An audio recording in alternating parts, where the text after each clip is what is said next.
Alright, so good morning everybody. My name is Baby Jane Calardi and I am going to report the Agricultural Land Reform Code, or it is also known as Republic Act number 3844. Alright, for section 1, this is titled "This Act shall be known as the Agricultural Land Reform Code." So it was written in the law that this act will be titled as Land Reform Code. So what is the Land Reform Code? This is an act to ordain the Agricultural Land Reform Code and to institute land reforms in the Philippines, including the abolition of the tenancy and the channeling of the capital industry. So this act is tend to protect all the small farmers and farmers who are working in their land and they have the owners, and as well as this is also help to improve the economy of the Philippines. Next.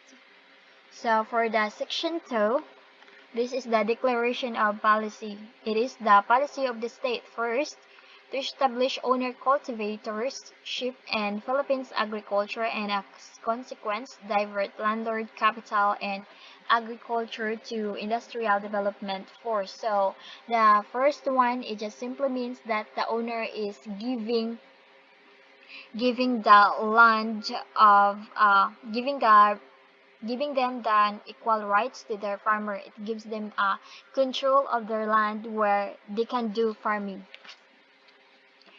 Number 2 is to achieve a dignified existence for the small farmers, free from pernicious institutional restraints and practices. So the farmers should treated well.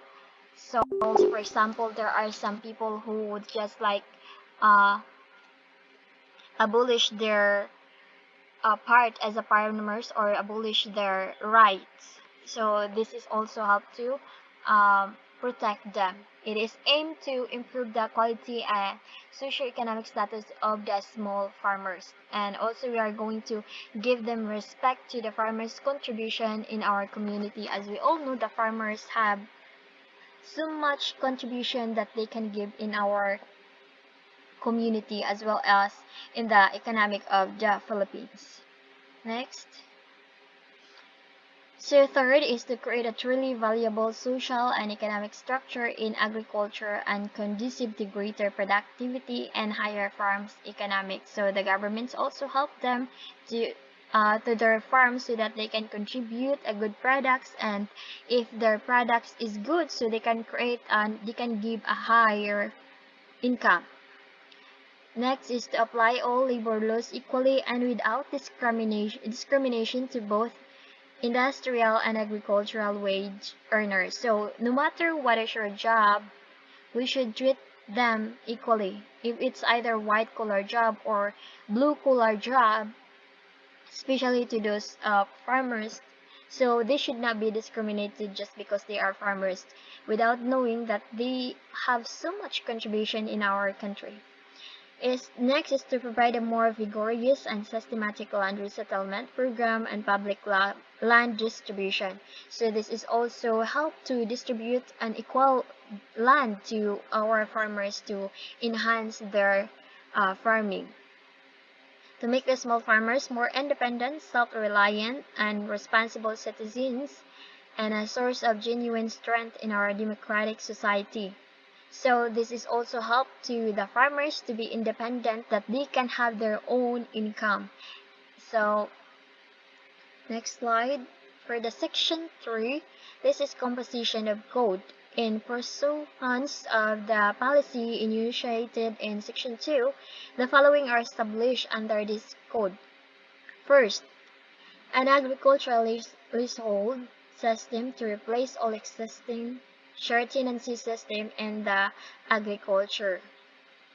This is simply means that they can share tenancy at this time, but of course, it follow a complete process and an exact that you are going to treat people with according to the rights. Let's say, for example, you have so much big land, so you want a tenant or a person who want to take care of your land. So it's okay, but we have to treat them fairly.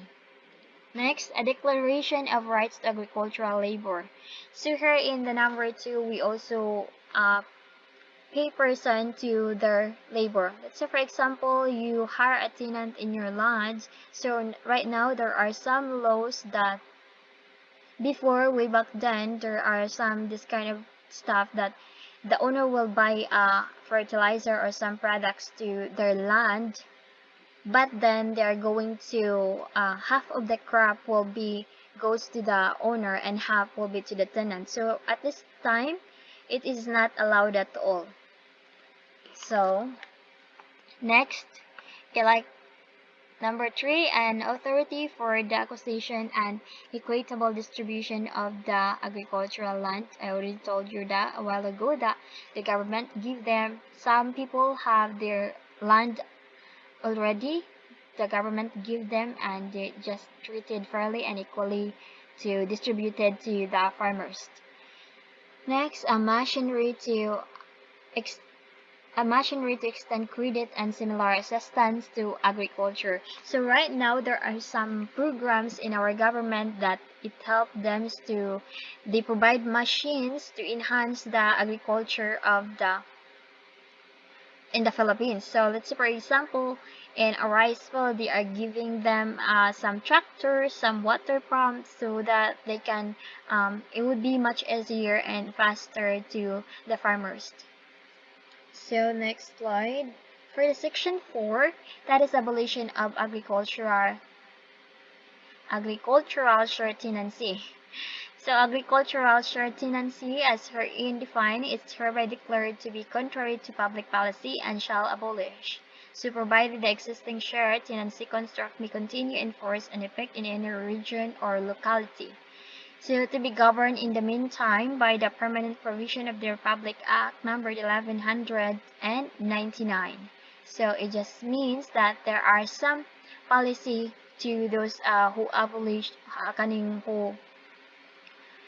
who discriminate the rights of the farmer. So it should be like they're going to follow a process for that it could not harm to them. For the section 5, establishment of agricultural leasehold relation. So the agricultural leasehold relation shall be established by operation of law in accordance with section 4 of the code and in the cases written orally or writing or expressly or implied. So when we say the agricultural leasehold relation, this is the time that we are going to talk the tenant and the owner of the land. They should have the right process.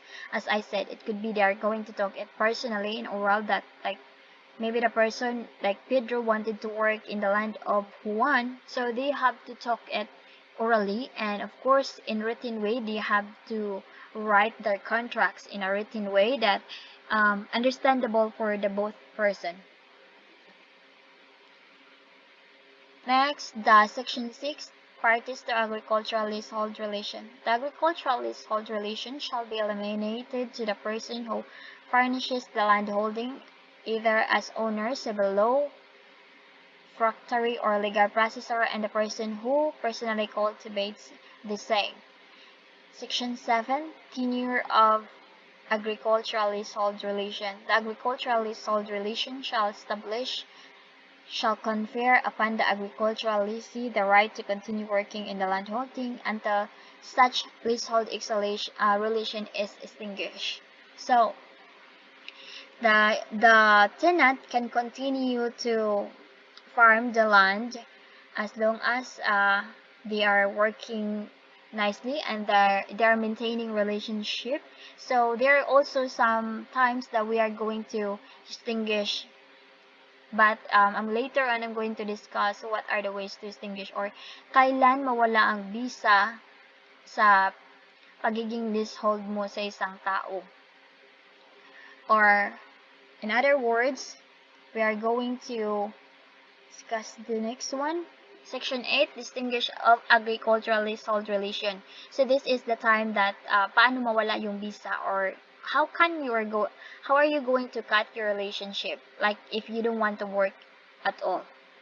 So the agricultural leasehold relation established under this code shall be extinguished by first abandonment of the landholding without the knowledge of the agricultural leaseor. So of course, if you are going to abandon in that land, so it just simply means you are not interested to work at all.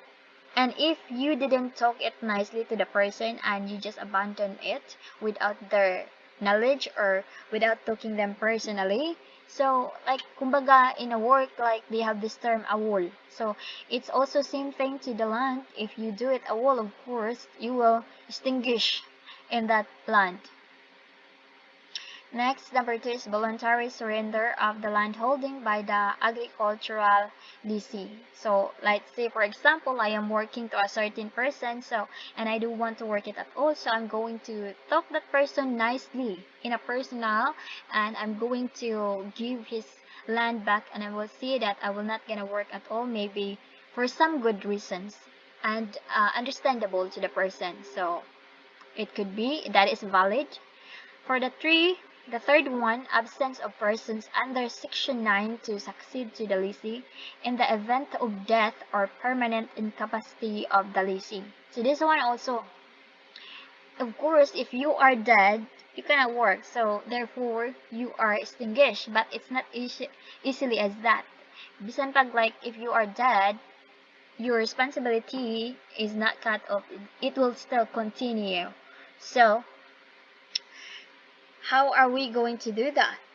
Okay, well, how can we work, like, we have a question, how can we work if we're dead? Of course, we're going to do this one. The Section 9 said that agricultural leasehold relation not extinguished by death or incapacity of the parties. It's not end right there. So in case of death or permanent incapacity of agricultural leasee to work his land holding, the leasehold shall continue between the agricultural leaseor and the person who can cultivate land holding personally chosen by the agricultural leaseor within 1 month from such death or permanent incapacity from among the following. So the agricultural leaseor or the owner of the land will choose among of this. How? Who? First, the surviving spouse. So if you are dead or your husband is dead who is working in that land, so the responsibility could be passed to your spouse. If they still want to work the land, of course, so they can pass to the spouse. You cannot, that's why this section is like important, because you cannot easily eradicate farmers, even they are dead. So the second one, the eldest direct descendant by consanguinity. So it means like if they have the child, the eldest one have the rights. Or if the third one, if the eldest is not available, they can pass it to the next eldest descendant. So easy as that. But according to their age, like of course if they have they are already in the right age. So that is the Section 9 all about. So the Section 10, agricultural leasehold relation not extinguished by expiration of period. There's also some that.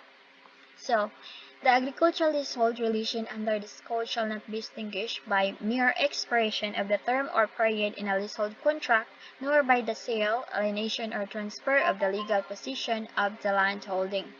So it's just like if they are talking about the contract, and of course when you see contract there is some expiration for that, but in land there is no such things like that. You cannot easily do that. Maybe if you and the owner is talking that okay, our contract you can work here for just at least 2 years, okay, but until 2 years, if you maintain a good relationship to that person, of course you can renew your contract and proceed it into lifetime if you wanted to. The Section 11, leases right of preemption. So in case the agricultural leaseor decides to sell the land holding, the agricultural leasee shall have the preferential right to buy the same under reasonable terms and condition. So it simply means like if the person is wanted to sell their land, they must offer it first to their workers before selling it to the other person. They have the rights to do that. So of course, you are going to sell them with in a preferable price and negotiable, or it's just like a reasonable. You cannot like sell them into very high price because you wanted to sell it to other people. For the section 12, leasing rights of redemption. So in case the land holding is sold to a third person without the knowledge of the agricultural leasee, so the latter shall have the right to redeem the same at a reasonable price and consideration. So of course, as I said, you cannot sell your land directly as an owner of the land. So you have to offer it first to your tenant. So if the tenant cannot afford, so that's the time you're going to look at a third person and you're going to sell them in a reasonable price as well. So it should be in selling your properties. If you know that you had a tenant, you should have like you need to talk to them and offer first to them for this matter. So I think that would be all in my part. So for the next section, for the following section, there's still a lot more that will be discussed for my group mates. And I am Baby Jean Calardi, and thank you.